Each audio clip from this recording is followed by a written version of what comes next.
Well, tonight we have a very special guest, Mr. Marshall Ramsey. He's the cartoonist for the Clarion Ledger, and he's nationally syndicated across the country, sending his work all across the country to newspapers nationwide. So we're going to talk to him about his battle with cancer, his successful career as a cartoonist and a syndicated national cartoonist at that, emanating from right here in Jackson. Marshall Ramsey next. When you are looking to further your education, there's only one university that towers above the rest, Jackson State University. Jackson State University is one of the leading universities in research, technology, and innovation, graduating more than 1,300 students annually and a consistent growth in revenue. Jackson State University is ranked #1 amongst the HBCUs in research and development. Make the right choice, the one choice, one Jackson State University, changing lives one student at a time. Bengal presents From One Legend to Another. When I moved down south, I was not prepared for these insects and pests. I'm so glad my neighbor recommended Bengal. Now I can spend time doing more of what I love.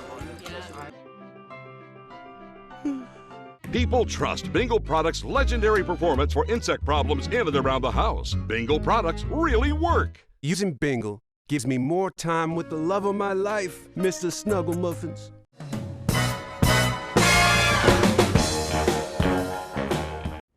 Well, welcome to Nightique. We've got Marshall Ramsey with us.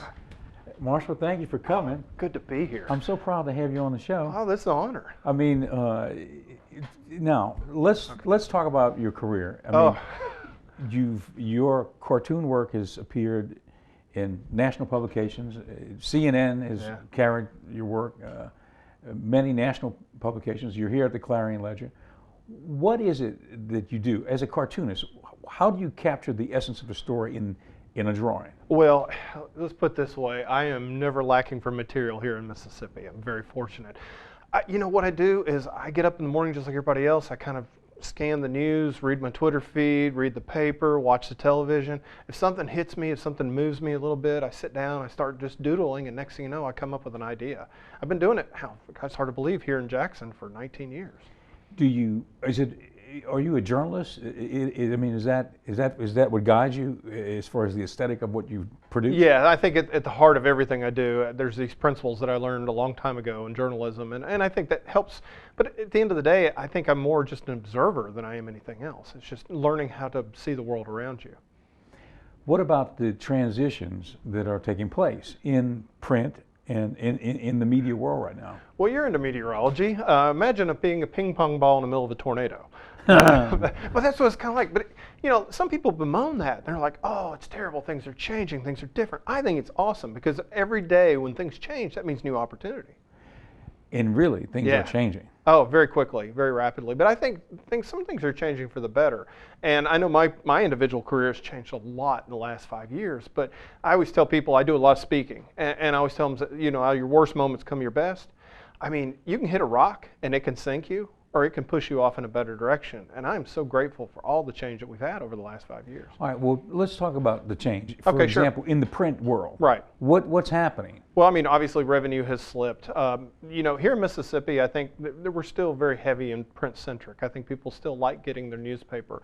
But there is obviously a change. People read it on their phone, their tablets. I mean, there's people want it the way they want it, and they want it now. It's a different world. But like you and I were discussing a little bit off air, the world has become more three-dimensional too. You don't just sit there and passively read something. When you watch something or read something, you want another screen so that you can go and you can do a little bit of research, or you can connect with friends, or you can carry on a conversation. So this world is so much more complex now, at least in the media side, and it took a while for all of us to catch up with it. And so what is going to evolve with print? Where is that going? Where are newspapers going as we go into the next decade? I think larger market newspapers probably will probably go away first. I think medium-sized markets will be around. You think right now, for instance, the company that I work in the morning for, Gannett, they just spun off into a print-only company, and the television and the digital spun off into another company. Part of it, Wall Street wanted that. Part of it was because they saw some advantages. But what they're doing is they're going after some of the medium-sized markets where they see good value.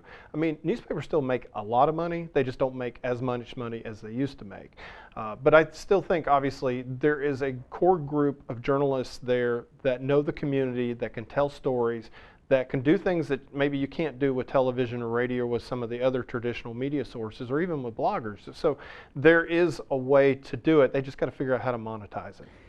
Is it moving into an online distribution?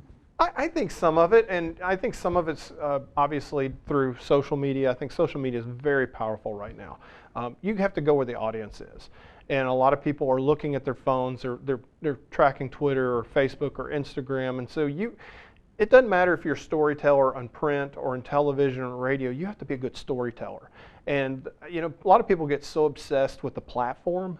But to me, I think you got to learn how to just be able to tell a story in an engaging way to get people's attention and to be able to give them the information that they need.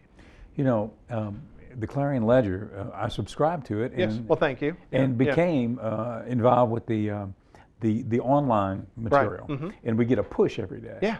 And so I think that, and we talk about it here at the office, it's really effective. I mean, you get in-depth reporting, and it's pushed right to your computer. It's pretty good, pretty neat. Yeah, and that's the thing. We're all busy. You're busy, I'm busy, everybody watching's busy. We live busy lives, and sometimes we forget about things. It used to be easy. When I first started as a cartoonist, I drew 7 cartoons a week, went straight to 150,000 people's homes. My job was done. Today, my cartoons, well, they go out to a lot of people that way, but they also go out to people on social media, on Twitter, or they might go out to Facebook. I have more people come up to me and say, I love your Twitter feed, as they do saying, I loved your cartoon in the paper. And it's amazing now, because I have developed a brand that is totally different than was 10 years ago. The democratization of media. Yeah. Via online. Yeah. I can remember when through the early years when I was in television, we had 3 networks. Right. Then CNN came. And blew everything wide open.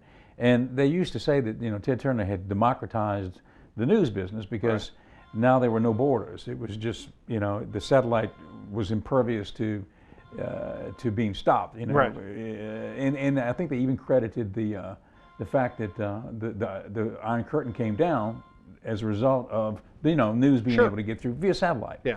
And it's even more compounded now when you look at online. Definitely, and look at social media, the effect that it's had, even with the Arab Spring and the role that Twitter played in that. And you're looking now and now, I mean, here we are coming up on the July 4th weekend, and we're worried about terrorist attacks, but it's being driven through stuff on social media. Now we have this connectivity that we've never had. People always say, well, the world's going to hell in a handbasket. Okay, the world's been doing that for years. It's just now when you look at your Facebook feed, you see people's individual problems and things that maybe you were oblivious to back before. So it's totally changed how we see the world. And it's instant. Instant. Instant. Yeah. And it feeds the human psychology of it is there's part of our brain that it's almost like getting a little hit of sugar or a little hit of a drug when we get that little ping on our phone. Right. Which we heard a ping coming we through did, yes. somewhere. Yeah. From some device somewhere in that was the a call-in guest. Yeah. It was the president. Or maybe it was my watch. It could have been your watch. Yeah. I don't know. I didn't want to look at it because I didn't know how to stop it if it was the watch.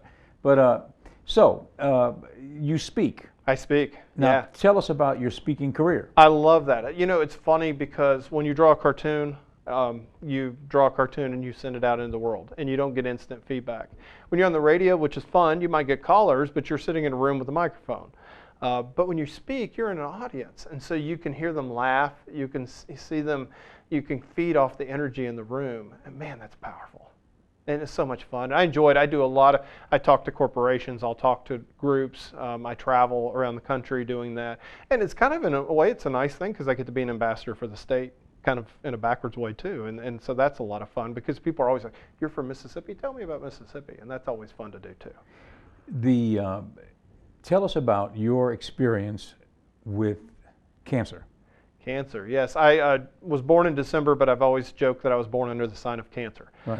Both my parents are cancer survivors. Thankfully, they're survivors. And we've got it in our family, but around 1999, a friend of mine got malignant melanoma. And I thought melanoma was an Italian lounge singer. I didn't know what it was. But I did realize it was cancer of the melanocyte, which comes from your moles. And I looked down at my skin, and I looked like the 102nd Dalmatian. So I said, I better go get checked. So I went to a doctor. He looked at it. He could see his eyes glaze over, kind of like you would look up at the stars. You know, he couldn't really see anything. He said $45. That was a long time ago. Obviously, it would probably be $145 now. But I wrote the check and walked out of there, and I had an uneasy feeling. Never, ever, ever underestimate your gut. Okay? If your gut tells you that you've got something going on, you need to pursue it. So I did. I went to another doctor. He did a punch biopsy. It came out as dysplastic. Okay, well, I thought it meant paper dysplastic. I didn't know what that meant. What that meant was that there were irregular cells in the mole.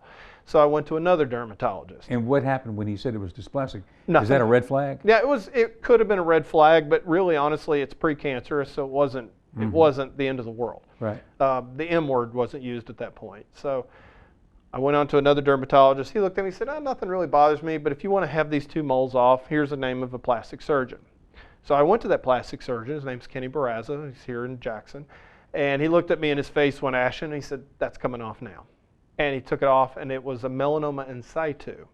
Well, I heard the M word, melanoma, which is, of course, an incredibly fatal form of cancer if not caught early.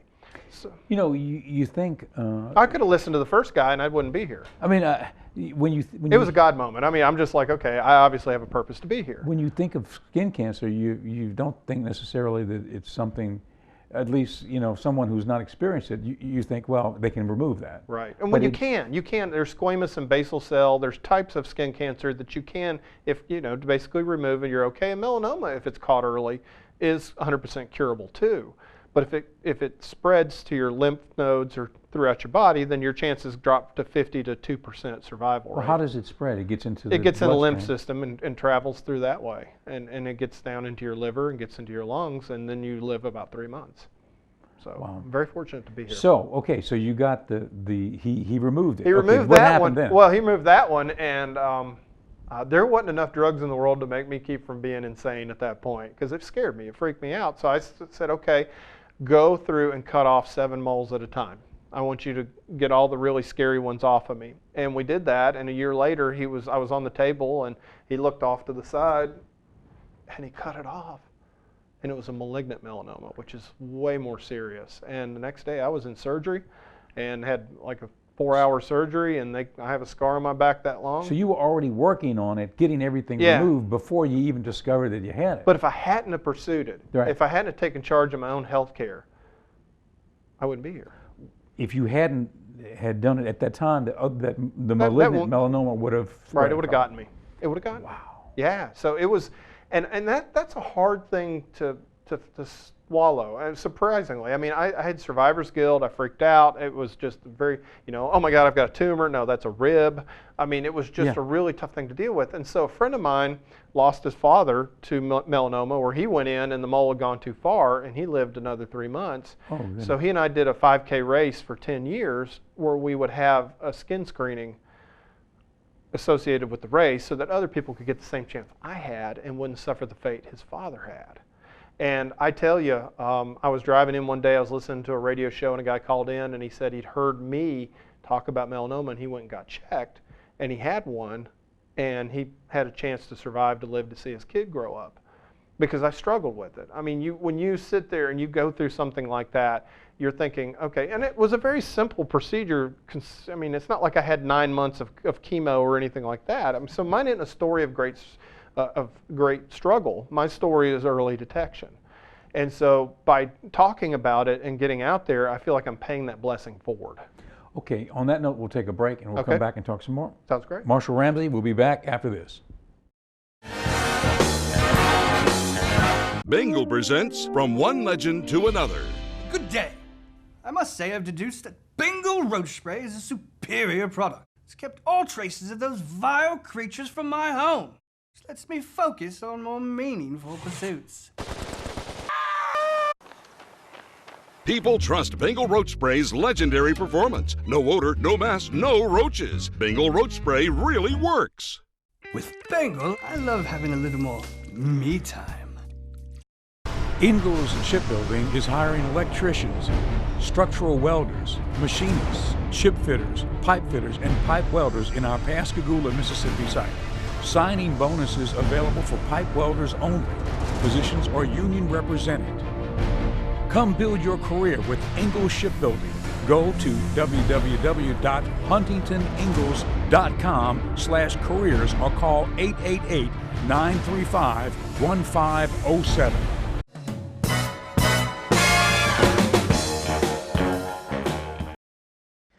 We're talking to Marshall Ramsey, who is here with us, and the cartoonist, is that the correct way to say it? The cartoonist? A cartoonist, I love that. That's great. I get called a lot of things, and some of them aren't that nice. Cartoonist at the Clarion Ledger, and syndicated nationally. With Creators Syndicate. And also many other talents. Yeah, radio host, speaker, author, a children's book illustrator. I get to do a lot of cool things. Tell us about your radio show on MPB. I do a Monday morning show at 10 o'clock. I love doing it. I go in there. I've got a fantastic producer, Sharita Brent, who's very awesome.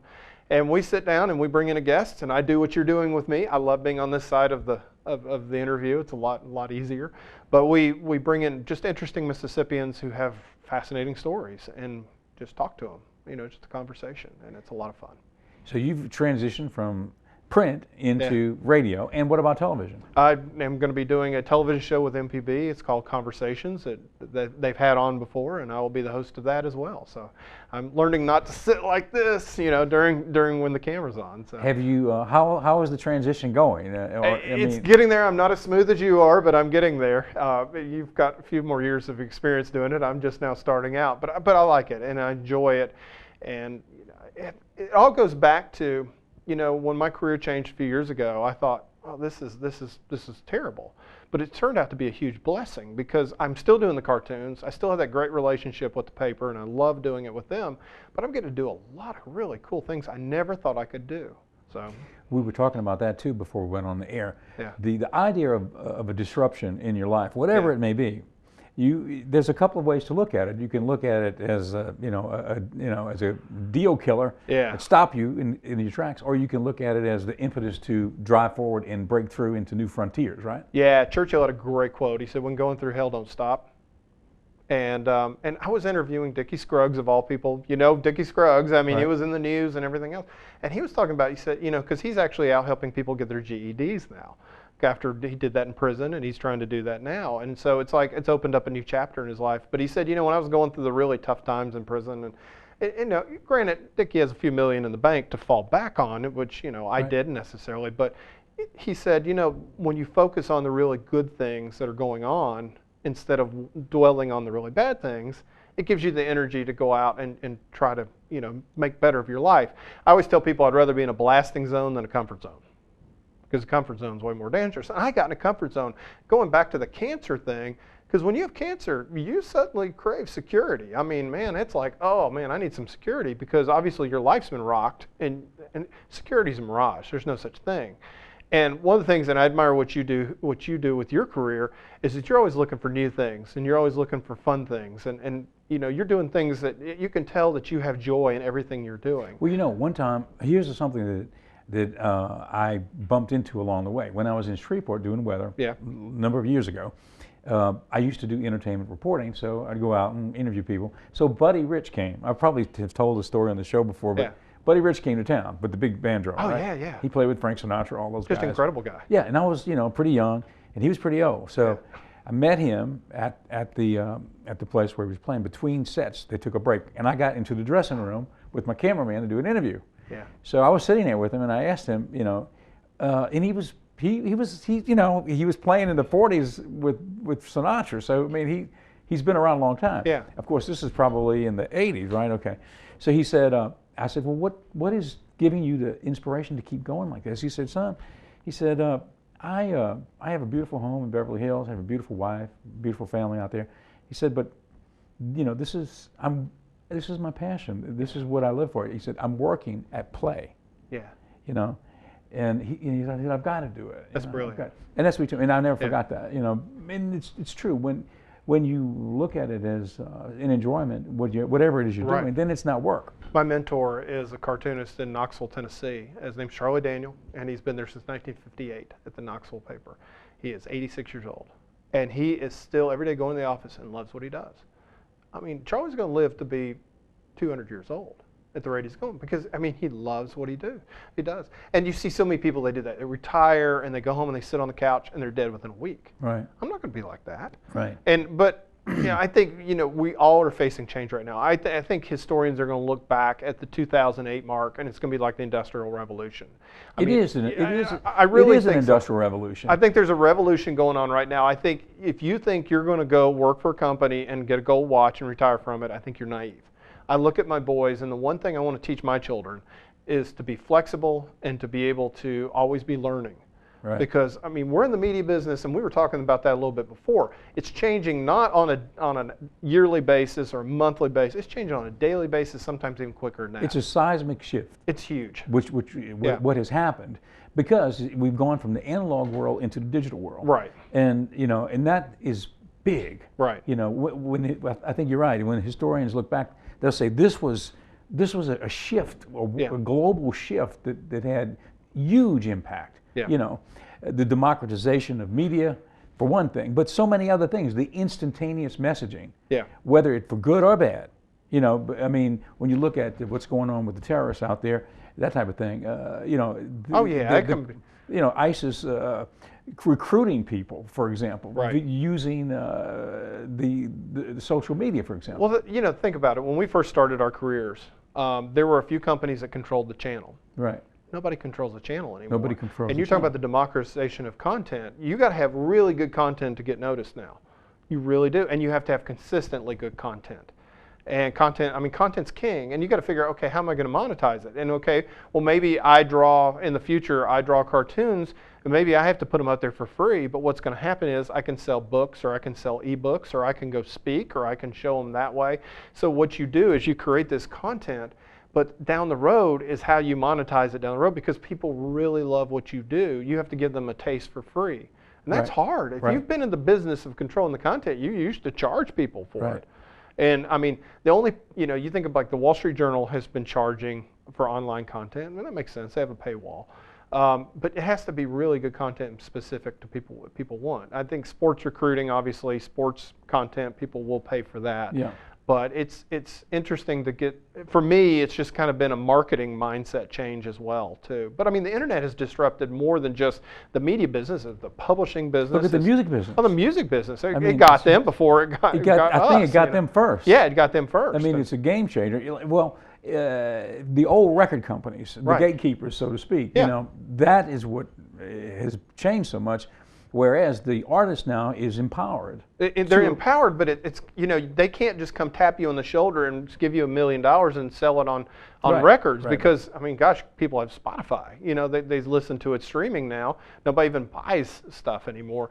But if you're a band and you've created your own brand, I mean, let's pull one out of the air. Zach Brown Band, for instance. You go to their concerts, they have a meet and greet, they have food, they have branding, they have shirts, they have products. They're making money on every different level, not just through the sale of records. And I think all of us need to think about that in what we do, that we can't just say we're going to do this.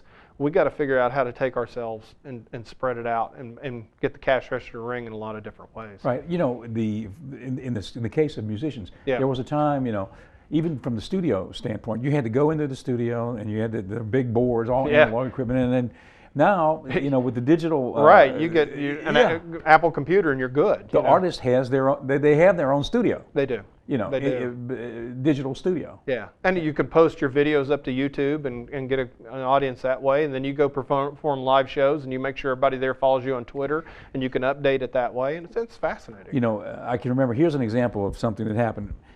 The old film library, old public domain film library that I happened to bump into years ago, and I bought the library from some guys in New York. It was on big 1-inch tapes. We had to truck them down here. Okay, so we had the tapes. Now, we were doing satellite uplinks of weather, so we're thinking, maybe we can syndicate movies. All right, out of the clear blue, this is maybe in the late 90s, I got a phone call in the office at the old downtown studio, and the guy on the other end said, "Hello, my name's Mark Cuban," and he said, "I have something called AudioNet, and we have audio on the internet." And I said, "Yeah, I've been reading about it in Broadcasting Magazine." He said, "Well, I'm changing the name of the company from AudioNet to Broadcast.com, and I'm going to go public. I'm going to have video on the internet." I said, no kidding. He said, yeah. He said, I heard you bought like 400 old movies. I said, yeah. He said, I want to buy a copy of every one. I said, okay. I sold it to him. Wow. Paid for the library. Yeah. My original, got it paid. But you see, there was a situation when I bought it, there was nothing like that. Right. Suddenly, bam, yeah. a new distribution methodology.